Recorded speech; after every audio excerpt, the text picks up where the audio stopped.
Silakan duduk.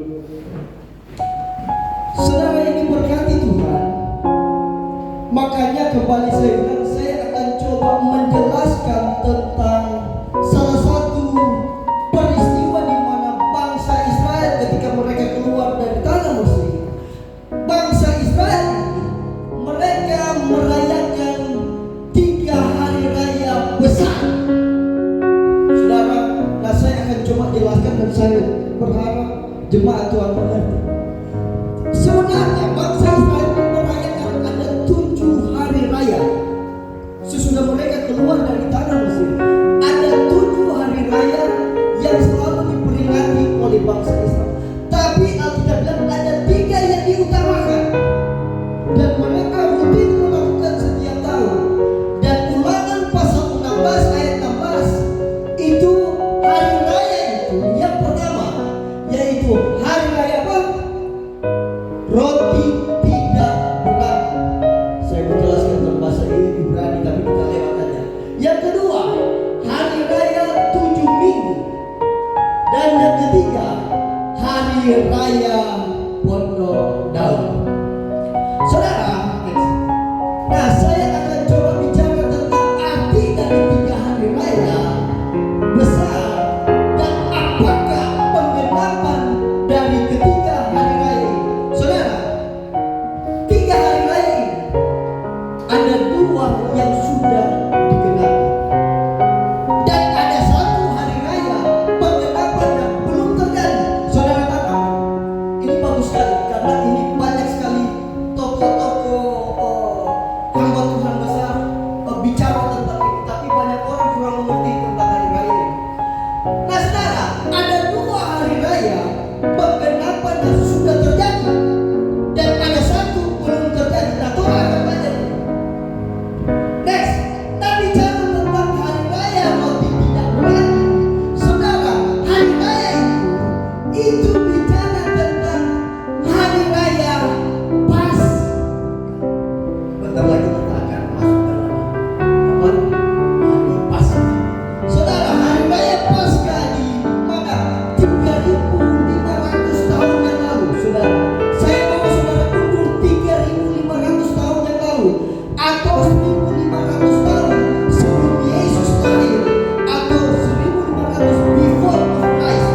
Mundur 3.500 tahun yang lalu, bangsa Israel itu merayakan Paskah. Kenapa mereka merayakan Paskah? Karena mereka mengingat kebaikan Tuhan membawa mereka keluar dari bangsa Mesir keluar untuk menunggu dan Paskah 3.500 tahun yang lalu ini bicara tentang 10 tulah dan ke 10 tulah di mana ada kematian anak-anak sulung.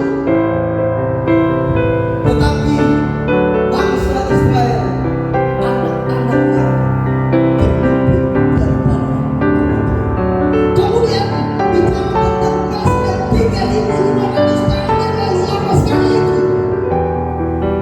Bangsa Israel mereka mempersembahkan anak domba kepada Tuhan dalam memperingati hari raya Paskah. Dan kemudian kita lihat tadi bahwa hari raya Paskah waktu itu dikenal dengan acara roti tidak berat dan mereka membuat pesta yang besar. Ini dirayakan setiap tahun dan sampai hari ini bangsa Yahudi masih merayakan hari raya Paskah itu secara simbolis. Dan bicara tentang penggenapan daripada Paskah 3.500 tahun yang lalu, penggenapannya ada pada Yesus Kristus. Jadi hari raya roti tidak berat, penggenapannya adalah Yesus. Dia mati di atas kayu salib menebus dosa setiap manusia. Ibrani pasal 7, saudara. Jadi kalau ini sifatnya kayak seminar belajar, saya juga bawa ayat-ayat referensi. Ibrani pasal 7 yang sudah dapat boleh bacakan supaya menghemat tenaga. Ibrani pasal 7 nanti kita akan baca itu hari yang belum terkenal. Ibrani pasal 7, Ibrani pasal 10, Efesus pasal 5 ayat 2. Haleluya. Yang sudah dapat boleh baca. Ibrani 10 ayat 10. Dan karena kehendaknya bila kita telah dikuduskan sekali untuk selama-lamanya oleh persembahan tubuh Yesus Kristus. Ibrani pasal 7 ayat 27.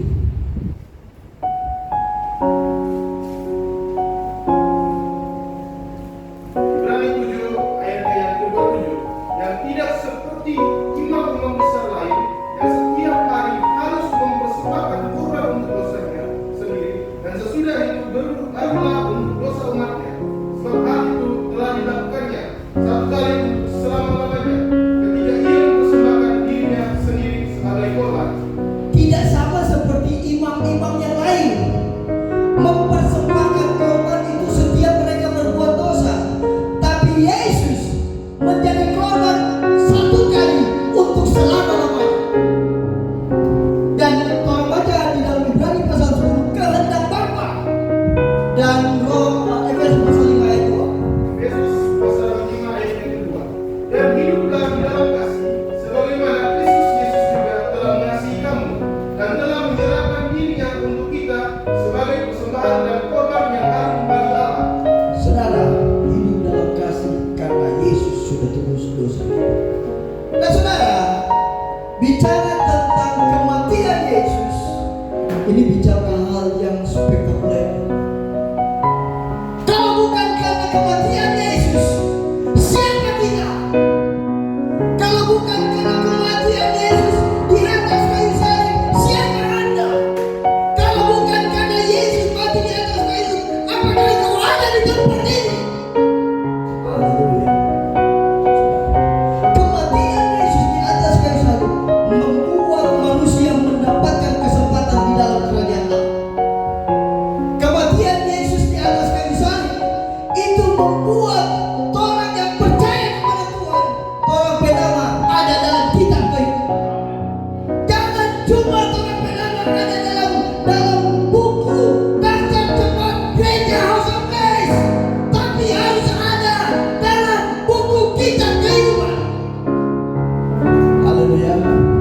Saudara, sebagai gembala saya juga bilang, jangan cuma sampai di daftar buku jemaat, tapi harus tercatat turun penama dalam kitab kehidupan. Jadi pengungkapan dari hari raya bagi tidak berani adalah Yesus yang menjadi korban persembahan kita. Apa hari raya 7 minggu? Saudara, hari raya 7 minggu bahasa Yunani itu hari Hasafur. Nah sebenarnya bangsa Israel mereka memperingati hari raya 7 minggu. Saudara, ini bukan penafsiran saya pribadi, tapi ini nanti saudara simpulkan. Ini bukan penafsiran saya pribadi, tapi ini ada satu pelajaran yang sangat berharga dan alkitabiah. Nah saudara, bicara tentang hari raya 7 minggu, waktu zaman dulu mereka memperingati karena di mana pada waktu itu Musa itu diberikan Taurat oleh Tuhan kepada bangsa Israel. Jadi untuk memperingatinya mereka merayakan ini 7 minggu. Mereka berkumpul bersama keluarga, mereka berkumpul bersama janda-janda, dan mereka menari bersorak bersuka cita. Kita bilang mereka merayakan ini hari 7 minggu. Nah saudara, bicara tentang penggenapan dari hari raya 7 minggu, saudara. Hari raya 7 minggu, nah, saudara, ini bukan tafsiran saya pribadi.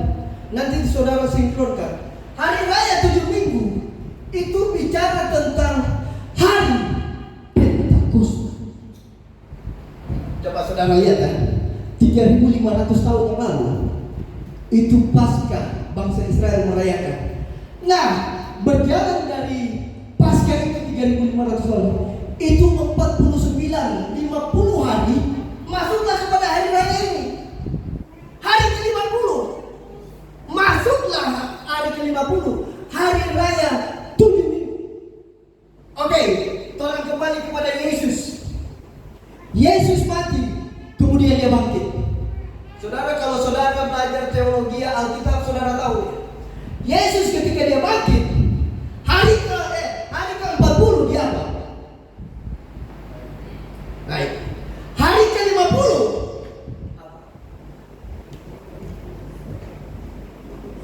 hari ke-50 itu hari pencurahan Roh Kudus. Dan itu namanya hari Pentakosta. Dan ini bukan penafsiran saya, ini pelajaran yang berharga yang harus diketahui jemaat Tuhan. Hari Pentakosta, hari ke-50. Kisah pasal 2 ayat 4. Kisah pasal 2 ayat 4.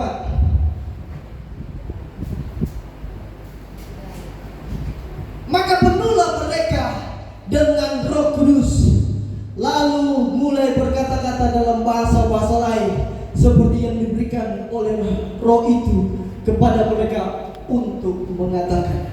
Saudara, bicara tentang sebelum hari pencurahan Roh Kudus dan sebelum Yesus naik ke surga, dia berjumpa dengan murid-murid, kemudian dia katakan begini, jangan tinggalkan Yerusalem sebelum engkau dipenuhkan oleh Roh Kudus. Saudara, jemaat of Grace, saya tekankan ini, Anda harus dipenuhkan oleh Roh Kudus. Kenapa? Kalau Anda tidak dipenuhkan oleh Roh Kudus, Anda bisa bersungut-sungut, Anda bisa kecewa, Anda bisa tawar hati. Makanya jemaat House of Grace, Anda harus dipenuhkan oleh kuasa Roh Kudus. Ini penting sekali. Makanya jangan heran suami dan istri kalau bakal lain di rumah, baku memakai, baku yang berpiring. Kenapa orang Kristen yang tidak dipenuhkan oleh Roh Kudus? Kenapa harus dipenuhkan oleh Roh Kudus? Karena kalau tidak dipenuhkan oleh Roh Kudus, orang fitnah saudara, saudara balik fitnah. Orang darah saudara, nggak ada darah balik.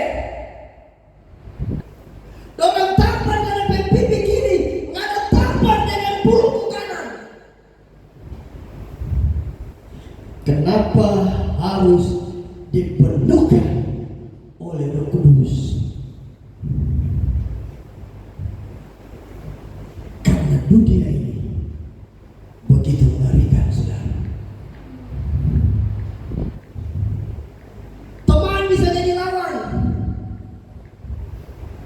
Dunia ini mengerikan, menakutkan. Suami, istri, anak bisa juga jadi lawan. Anak dan bapak bisa jadi lawan. Menakutkan. Makanya perlu yang namanya Roh Kudus. Pengikut Kristus ini Anda harus tahu, tanpa Roh Kudus Anda tidak bisa sampai pada garis akhir. Saudara mau lihat contoh? Lihat Yudas. Saudara mau lihat contoh? Hampir saja Petrus, hampir sebelum dia dipenuhkan oleh Roh Kudus, dia sudah naik ke surga. Siapa Petrus? Penyakal. Saudara, orang semua ini banyak pergumulan. Semua punya masalah, semua punya proses, semua penderitaan. Kita cuma mau bilang begini, orang bandingkan, ini bukan mesti dibanding dengan Rasulullah, orang bandingkan dengan yang namanya itu Stefanus. Coba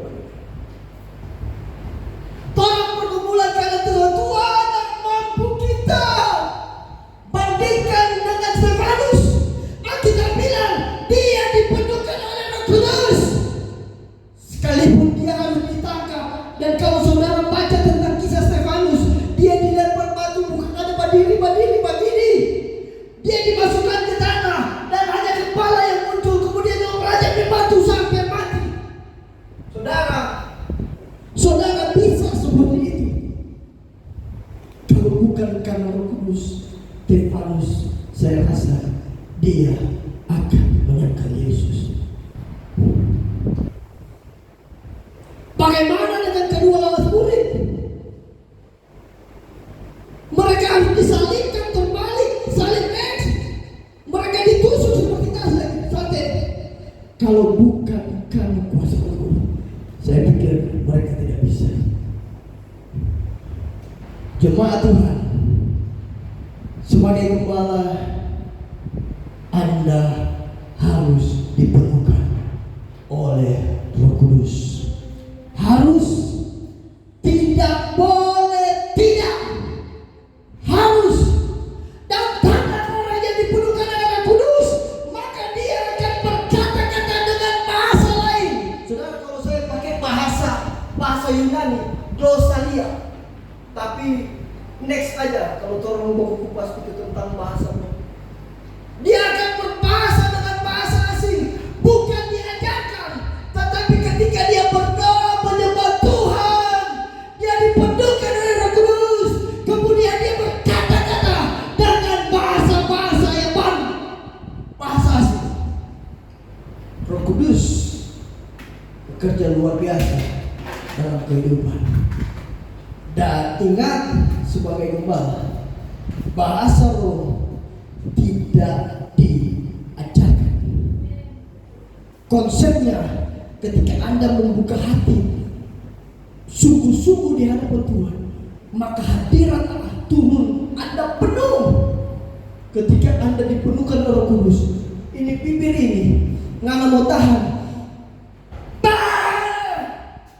bukan diajarkan. Sebagai gembala, saya berkatakan ini supaya jemaat bisa tahu. Saudara, jadi penggenapan dari hari raya 7 minggu itu bicara tentang hari Pentakosta. Haleluya. Dan ada satu hari raya penggenapannya belum terjadi, dan itu pasti terjadi dan akan terjadi. Pertanyaannya, kapan penggenapan itu akan terjadi next? Saudara, hari raya yang belum digenapi, hari raya apa itu? Dan kapan penggenapannya? Hari raya yang ketiga, saudara, saya berharap saudara bisa tangkap ini, saudara, begini, karena saya secara analogi begini. Kita mau bikin makanan ayam atau babi tore enak sekali. Tapi kalau pikiran saudara bukan di babi tore itu, di pergumulan, saudara rasa itu babi tore itu punya nama enak dan nama-nama habis. Saudara mau makan sate enak sekali, tapi kalau saudara berpikiran bukan di makanan, saudara berpikiran udah sakit hati pada dia, kecewa pada dia, biar enak kita makan. Tapi saudara, saya harap saudara bisa fokus dan tangkap. Saudara, hari raya yang belum tergenapi atau digenapi yaitu hari raya Pondok Daun. Bahasa Inggrisnya the Festival of the Gathering atau hari raya panen terakhir. Hari raya ini adalah hari raya terakhir sebelum tahun baru Yahudi. Jadi 3.500 tahun yang lalu, bangsa Yahudi sebelum masuk tahun baru, bangsa Yahudi, mereka merayakan hari raya Pondok Daun. Orang tahu itu Pondok Daun apa, kolam tuh? Nah, jadi saudara, supaya saudara tahu, oh ternyata di Alkitab ada Pondok Daun. Nah saudara, hari raya ini mereka memperingati ini. Jadi ketika sampai kepada hari raya ini, beberapa bulan sesudah hari raya 7 minggu tadi, beberapa bulan kemudian, nah kemudian cara mereka merayakan, mereka harus tinggalkan rumah. Mereka tinggalkan rumah mereka, kemudian mereka pergi keluar rumah, dan di luar rumah itu mereka bangun yang namanya pondok. Kemudian pondok itu dipakai daun-daun sehingga dinamakanlah Pondok Daun. Dan mereka merayakan selama 7 hari. Mereka tidak masuk rumah. Orang kasih tinggal dompet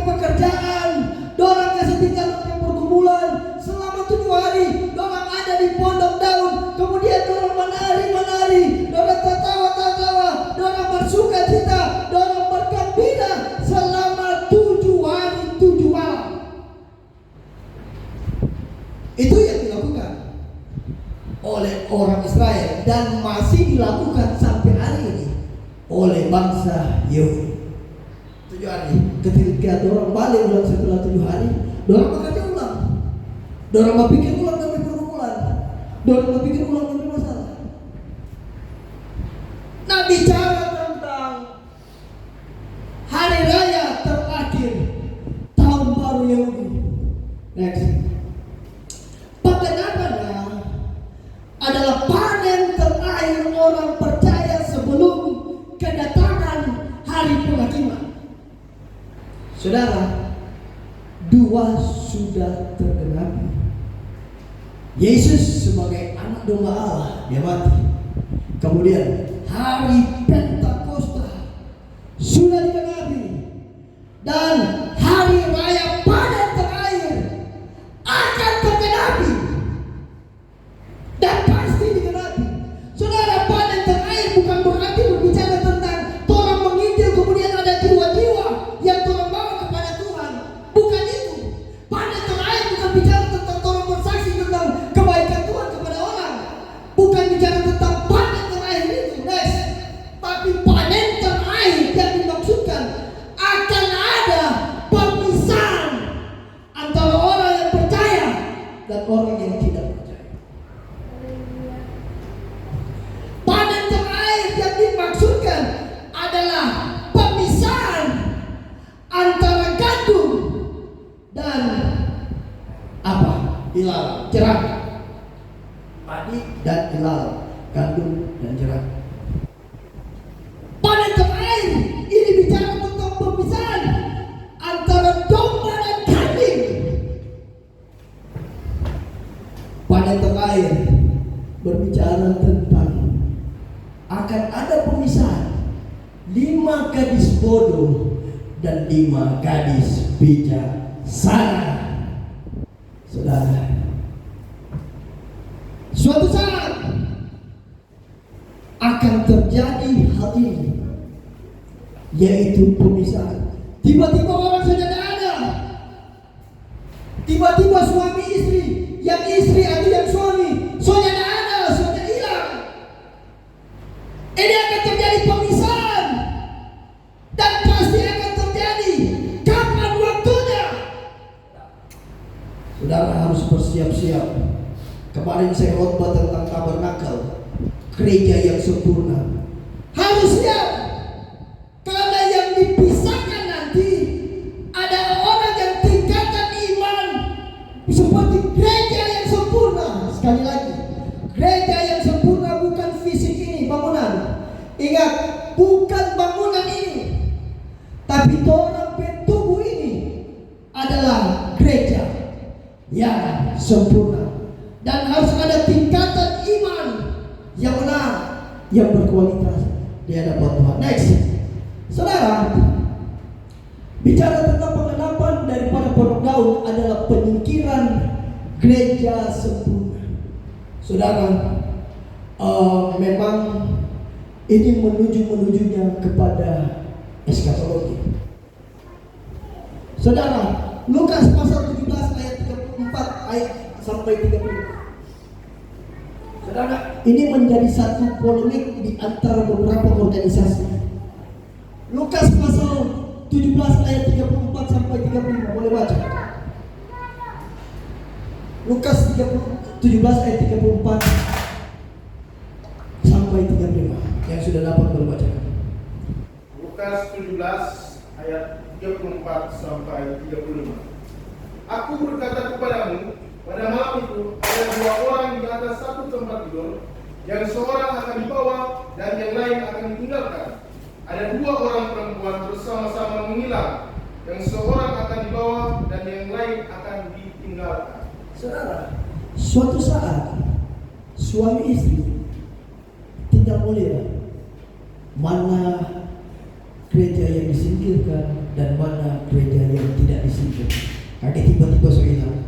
Tapi yang saya mau membagikan kepada saudara bahwa di dalam beberapa organisasi ada 2 polemik yang sampai hari ini diperdebatkan, saudara. Tapi sebagai gembala di tempat ini, saya akan coba memberikan sedikit pengertian tentang Lukas pasal 17 ayat 34. Saudara, Alkitab bilang di situ bahwa aku berkata padamu, pada malam waktu itu ada dua orang di atas satu tempat tidur, yang seorang akan dibawa dan yang seorang yang lain akan ditinggalkan.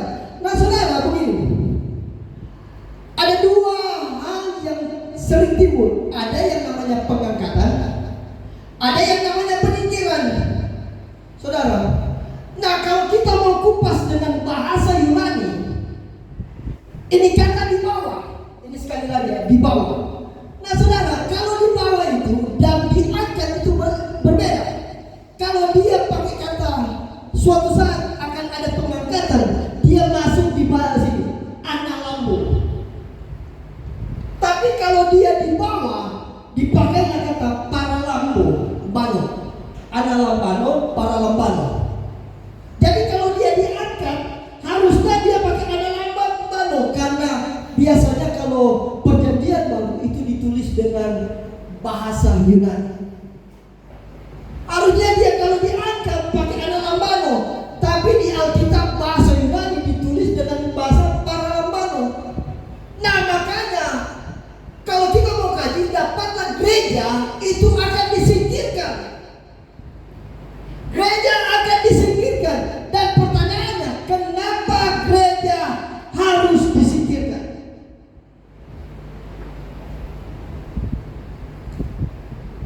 Jadi gereja yang sempurna sekali lagi akan disingkirkan. Kita yang hidup benar di hadapan Tuhan, kita gereja yang sempurna, mempelai Kristus atau Hawa akhir zaman. Nah, kenapa gereja, orang-orang yang percaya, yang betul-betul hidupnya dengan Tuhan akan disingkirkan? Saudara harus tahu, supaya tidak mengalami kesusahan, penderitaan, aniaya yang sangat besar. Saudara, saya coba lihat di TikTok. Saudara, zaman siapa itu ya? Zaman pokoknya dia menganiaya orang Kristen, saya sudah lupa, dan kemudian masuk ke zaman Hitler. Saudara, itu penganiayaannya orang Kristen Bapak-Taria. Saudara, tapi ada satu zaman masa, saudara, di mana penderitaan yang sangat besar. Bukan cuma penderitaan, tapi aniaya yang sangat besar. Dan itu akan terjadi. Dan bicara tentang, coba next saya jelaskan sedikit gambaran tentang peta zaman. Saudara akan bicara tentang peta zaman ini, bicara tentang Matius pertama 2, 3, 4, 5, 6, 7. Kemudian sangkakala pertama, kedua, ketiga, keempat. Saudara, mohon maaf, saya cuma ambil gambar ini di Google. Dan ini juga salah satu pengajar eskatologi terkenal di Indonesia. Tapi mohon maaf, saya agak sedikit berbeda karena saya sekolah Alkitab Palembang dan saya juga punya ini, tapi saya kaji bukan berdasar ke guru saya kaji secara Alkitab. Dan ini juga gambar yang dibuat oleh salah satu tokoh eskatologi Indonesia dan dia dapat di sini. Jadi sangkakala pertama ini ada hujan api. Sangkakala kedua ini air berubah menjadi darah. Kenapa berubah menjadi darah? Karena ada segumpalan gunung yang akan dicampakkan ke dalam laut sehingga hewan-hewan mati, binatang. Kedua, ketiga, kejatuhan bintang Absintus. Secara alegoris bukan bintangnya yang jatuh, tetapi ada kejatuhan hamba Tuhan yang besar. Nah, kemudian masuk kepada keempat. Jadi mohon maaf, ini di skip aja DP keempat. Keempat ini ada bicara tentang sepertiga dari benda penerang itu akan menjadi gelap. Nah, kemudian penyingkiran gereja sempurna ada di sini, tengah-tengah sini. Tengah-tengah antara 4 dan 5. Orang yang hidup betul-betul sungguh-sungguh, orang akan disingkirkan. Orang akan terhindar dari penderitaan. Dan orang yang tidak disingkirkan, orang yang tidak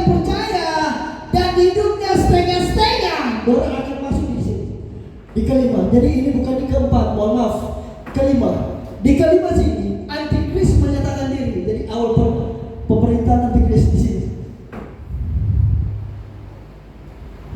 Jadi kelima, antikris menyatakan diri. Sebelum masuk kelima, orang percaya sungguh-sungguh Roh Kudus dan kematian sudah diangkat. Jadi masuk kelima, antikris menyatakan diri, itu kematian sudah ada. Saudara lumpa-lumpa mencari mati dari atas gunung, bang, nyadap mati.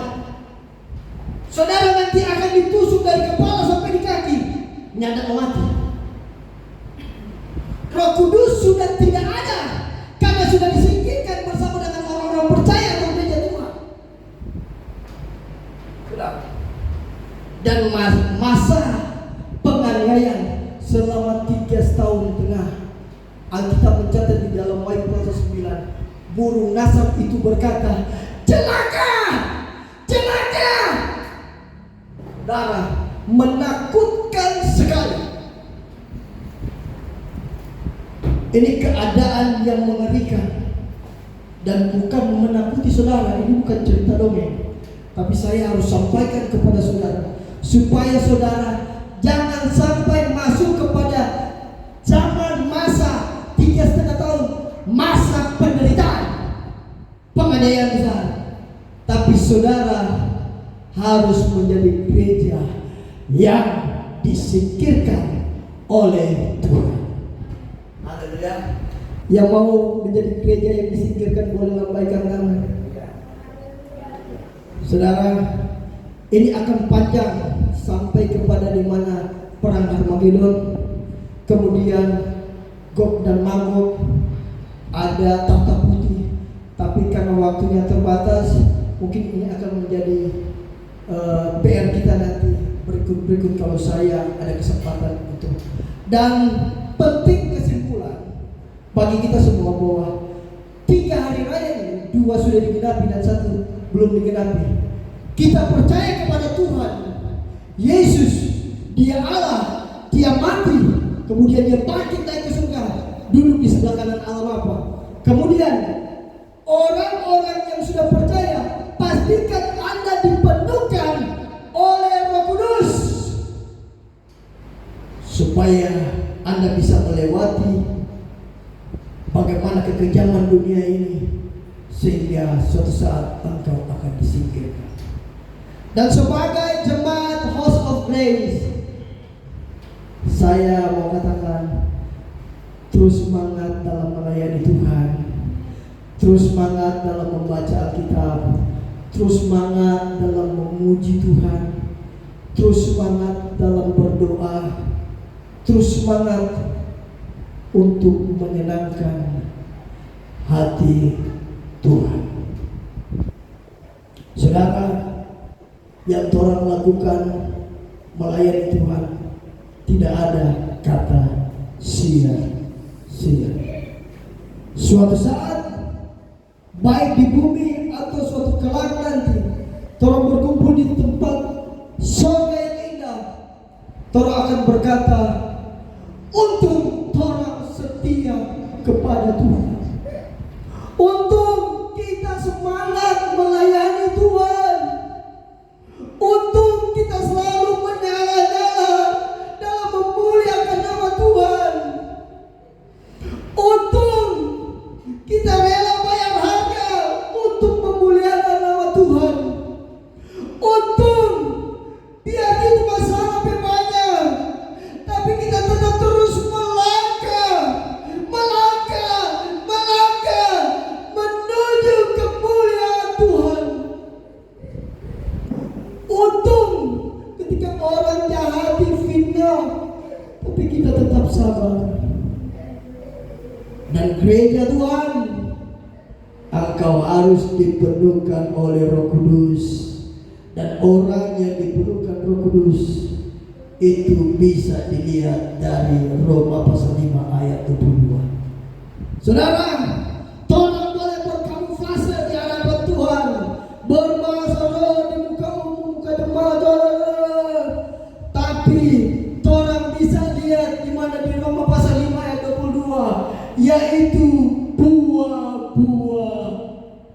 Roh, saudara. Oh, di sini ada, tapi di luar lebih banyak.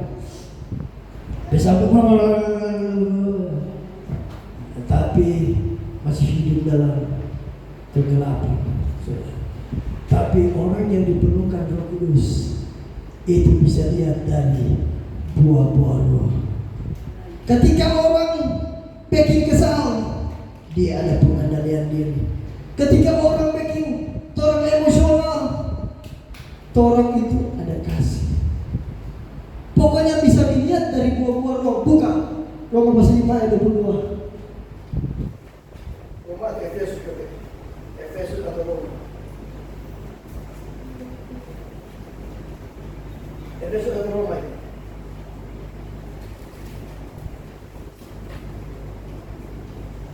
Galatia atau Efesus atau Roma? Galatia ya. Galatia 5 ayat 22. Antara Galatia Roma, yang pasti ayat 5 pasal 5 ayat 22. Galatia 5 ayat 22. Coba baca. Boleh bacakan. Galatia 5 ayat 22. Tetapi buah roh ialah kasih sukacita, damai sejahtera, kesabaran, kemurahan, kebaikan, dan kesetiaan, kelemah lembutan, penguasaan diri. Tidak ada hukum yang menentang hal-hal itu. Saudara pastikan saudara ada buah-buah roh. Amin. Orang yang ada buah-buah roh, dia itu bersukacita. Orang yang ada buah-buah roh, itu dia penuh kasih. Orang yang ada buah-buah roh, dia penuh dengan damai sejahtera. Orang yang ada buah-buah roh, dia ada pengendalian diri. Makanya dia bilang kalau suami istri berkelahi, kalau dia ada buah-buah roh pengendalian diri, ada lempar dan lempar kelas pengalah. Karena ambil sebenarnya tak ambil yang kedua. Tapi perlu buah-buah roh. Amin. Dan kita persiapkan diri menjadi gereja yang sempurna, yang nantinya akan disingkirkan suatu saat nanti. Saudara, 3 hari raya besar ini penggenapannya 2 sudah terjadi dan yang 1 pasti akan terjadi. Jemaat Tuhan tetap fokus, tetap setia, tetap semangat, tetap memuliakan nama Tuhan. Saya kita bangkit berdiri. Kasih Allah bersyukur telah terbukti. Haleluya.